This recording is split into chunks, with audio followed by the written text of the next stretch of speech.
I have just two quick things. The first one is on behalf of my dad who's watching from home right now. We were wondering on your thoughts about the different positions that National Review and Weekly Standard and other conservative outlets have on Trump. Because I remember from the beginning, from reading National Review and so forth, they were all never Trump, and they wouldn't consider anything in the good light. But then I remember in your Sunday special with Jonah Goldberg, for instance, they've been trying to be more on the case-by-case basis, Right. praise him on what he accomplishes, and then criticize what he doesn't. And then Weekly Standard, though, with Bill Kristol and everybody there, they still have been just pounding him with Right. the never Trump stuff. So that, and then the second thing was, I was wondering if I could be granted the honor to shake your hand. Sure. That's I a will thing. warn you, as I warned people last night, I'm a little bit sick. I'm patient zero. I understand, I'm in nursing, so I'll definitely. So exactly, Yeah. you can shake from here, and then you won't die. Oh, no. But it's, No, it's fine. Okay, fine. If you're willing to go and then wash your hand afterward, then we're good. As Absolutely. long as you don't spread disease among the populace as a whole. You got it. That'd be good. Thank you. Like Hillary Clinton, I'm totally healthy, guys. But it's, Yeah. Thank you. as far as the various positions on Trump, I see I see basically three positions. There's sort of what I like to call always Trump, sometimes Trump, never Trump.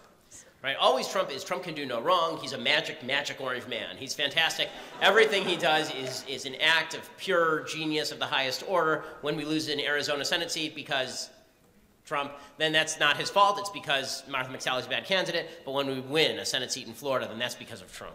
Right? It's an unfalsifiable thesis. Everything the man does is amazing because he won in 2016, and we will undoubtedly soar to victory on the wings of eagles because Trump will turn on his magnetic charm and somehow win back the suburbs that he lost in the last 2 years. That's the always Trump position. More cowbell is the always Trump position. Exactly.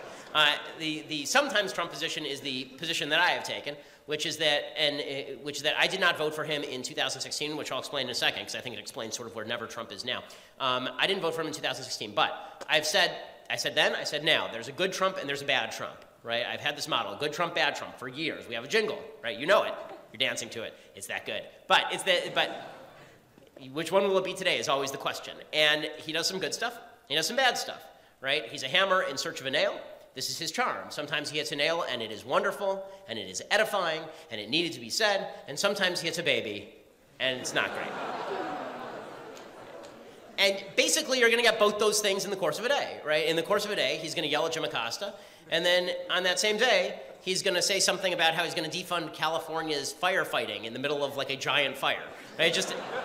You don't know what's coming out of his face or what's coming out of his fingers. Right? If we could somehow, I've recommended to people in the White House that they should come up with a fake Twitter app, put it on his phone, and every time he tweets, he gets fake responses. It says like 168,000 likes, 45,000 retweets, and he doesn't actually know that it's not going anywhere. He's just super happy. He spends his day feeling real good about himself, and he gets some comments from me. MAGA's awesome. MAGA times 1,000. Like. If we could take the good of Trump and not have the bad of Trump, then that would be helpful. So that's the sometimes Trump position, and he has surprised me in a couple ways. Now, the never Trump position is the most interesting one for a couple of reasons. The reason that it's interesting is because it's a little puzzling for a lot of conservatives who say, okay, well, Trump gave us two very conservative Supreme Court justices.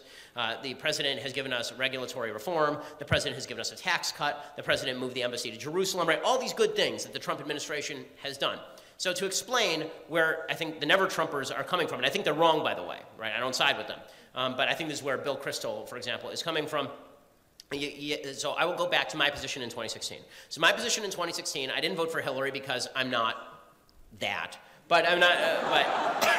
But I couldn't bring myself to vote for President Trump for three reasons. One, I wasn't sure he was a conservative. In fact, I thought he was not, because based on his record, he'd taken more positions than the Kama Sutra. I mean, he'd been all over the place, right? The president had suggested that he was for nationalized health care, but also for complete abolition of Obamacare. He had suggested that he was both a free trader and in favor of tariffs. Like, he was all over the place. You just didn't know. And whenever I don't know about somebody, I tend to doubt them. So fortunately for me and for the country, I was wrong, right? The president has been much more conservative in his policy than anyone could have thought. I think that's largely due to the Democrats making the strategic mistake of deciding to poop on him from a great height. And this has caused him to respond to them by saying, well, fine, I'm gonna do everything that this conservative guy over here says because he likes me. And that's been great, good. Okay, so that was concern number one. Concern number two was that he was going to was that he was going to soul suck the Republican Party, meaning that he was going to take a bunch of positions we didn't hold and make them into positions we did hold. So suddenly we were going to be in favor of tariffs. Suddenly Vladimir Putin was going to be our best friend. Suddenly we were going to be kind of quasi-okay with funding a Planned Parenthood, like that kind of stuff. And that really hasn't happened too much either. Where it has happened is in terms of behavior. So the president has done a lot of bad stuff. He said a lot of bad stuff. And there are a lot of Republicans who are like, who cares? Who cares?